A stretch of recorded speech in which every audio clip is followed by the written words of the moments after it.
Hey everyone, today I'm going to show you how to descale and clean your Ninja coffee maker. First, you're going to need some distilled white vinegar. If you don't have any, I will put some in a link in the description below. Secondly, you'll want to get your coffee maker and take out your reservoir here.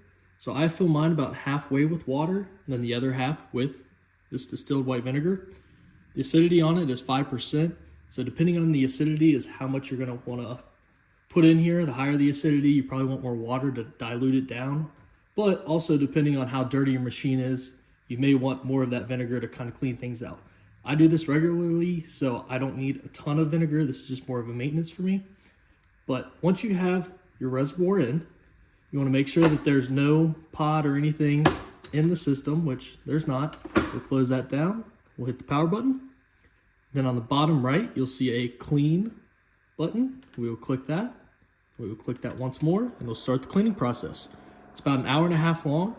Once it's done, I like to take the reservoir, fill it up with just regular water and run one more cycle just to get everything out. And then you're good to go. So if you thought this video was useful, please leave a thumbs up. Thank you.